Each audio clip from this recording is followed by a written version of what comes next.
السلام عليكم ورحمة الله وبركاته. ازيكم حبايبي؟ عاملين ايه؟ صباحكم مشرق بنور الله. اللهم صل وسلم وزد وبارك على سيدنا محمد في كل نفس ووقت وحين وفي الملأ الأعلى إلى يوم الدين. تعال كده يا حبايبي.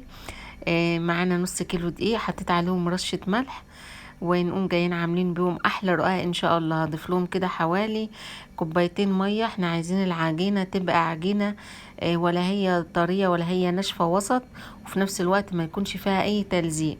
هتعملي الرقاق للعيد. كل سنه وانتم طيبين، يملى بيوتكم خير وستر ورضا وراحه بال من الرحمن، اللهم امين.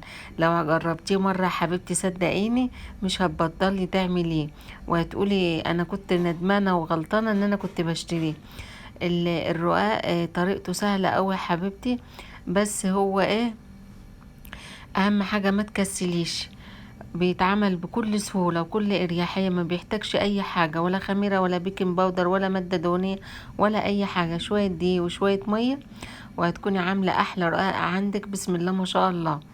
يعني مجرد ما تلاقيه كده في البيت، بسم الله ما شاء الله، تحسي بالخير وروايح امهاتنا.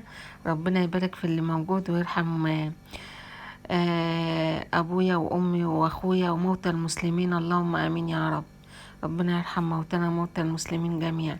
كانت امي رحمة الله عليها لازم الرقاق ده ايام العيد الكبير بالذات يبقى موجود، وتعمل كمية بقى هي وجيرانها وصحباتها، بحيث يقعد عندك فترة طويلة ما شاء الله. بكل سهولة بتحتفظي بيه، بيقعد من السنة للسنة عندك، بسم الله ما شاء الله. شايفين العجينة يا حبايبي؟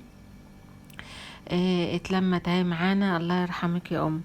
اتلمت اهي معايا يا حبايبي. افضل بقى اعجنها لعند ما ما تبقى يابسه كده معايا، واحاول انها ما اسيبهاش الا لما تكون سابت ايديا خالص وما بتلزقش. شايفين يا حبايبي؟ بسم الله ما شاء الله. العجينه جميله، ريحتها حوالي ربع ساعه بس واشتغلت فيها على طول.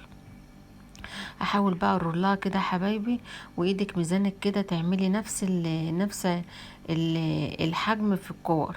يعني ما يبقاش كبير وصغير، لا، تعمليها ما شاء الله تبقى نفس الحجم كده. النص كيلو دقيق هيبقى لازم معاكي حوالي ربع كيلو دقيق كده جنب منك. يعني ما تشتريش تشيعي، تشتري نص كيلو بس. هيبقى هتعوزي للفرد دقيق. خدي بالك من الحاجات دي يا حبيبتي، يعني عشان ما تعطليش نفسك وتنسي وتقولي ما بعدت جبت النص كيلو. ساعات بتحصل يا حبيبتي، وحاجة بسيطة هي اللي بتعطل الواحد. فبفكرك بس لازم الرقاق بيتعاز له دقيق عشان تفردي عليه بكل سهولة. شايفة حبيبتي الكورة؟ بسم الله ما شاء الله، قد الليمونة الكبيرة شوية او استفندية صغيرة. فردتهم اهو، لازم اغطيهم كده حبايبي. ريحتهم حوالي 10 دقايق كمان، وتحطي دقيق من فوق ومن تحت. هتعملي على ترابيزة، هتعملي على رخامة، المتوفر عندك. ربنا يوسع عليك وعلينا وعلى أمة محمد، اللهم امين يا رب. اهم حاجة تبقي حاطة دقيق كده من تحت منها يا حبايبي. شايفة يا حبيبتي؟ وتجيبيها اول ما تفردي، تشوفي كده، تتأكدي من الدقيق. خدي بالك من رقيته ما شاء الله. لو مش فيش تحته دقيق كويس بيلزق معاك، خدي بالك على قد ما تقدر. طبعا الرخامة مش مساعداني. وهقوم جاية شايلة بقى العجين دوت، حطاه كده في صينية، واوسع على نفسي عشان خاطر ابقى مالكة كده واعرف افرده. شايفين يا حبايبي؟ العجينة بتتفرد معاكي بكل سهولة. يا دوبك بس بتريحي 10 دقايق ربع ساعة بكتير، في الحر اللي احنا فيه ده بتبص تلاقي العجينة ارتاحت معاكي، وبسم الله ما شاء الله. شوفي تحتها دقيق بس برضو، حاولي كل شوية تحركي العجينة بحيث ما تلزقش معاكي في الرخام. خدي بالك يا حبيبتي، ان شاء الله من نص كيلو هيطلع معاكي كمية جميلة تعملي منها احلى صينيتين.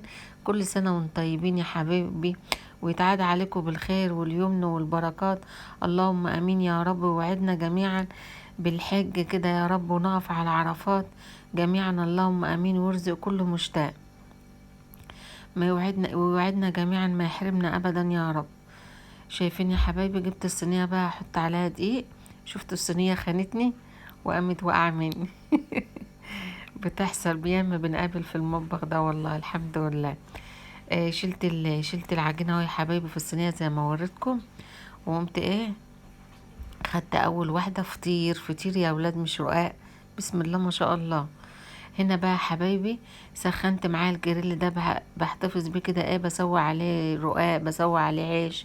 مش متوفر عندك حاجة زي دي، طهرية صينية كده حبايبي، وتقومي جاية ايه فردة عليه، بتقلبيها كده على وشها، وتقومي جاية. اهم حاجة تاخد درجة حرارة كويسة، وتكوني مسخناها. بتحاولي بايديكي كده او بفرشة تشيلي الدقيق الزيادة في الرقاق. شايفين يا حبايبي؟ اول ما بتتشمع معايا كده بقوم جاية قلبة. شايفين بكل سهولة؟ شايفين رقيته؟ بسم الله ما شاء الله. السطح اللي تحته باين ازاي. هتعمليه ومش هتبقي متخيلة ان هو بالسهولة دي، مش هياخد فرد اي حاجة.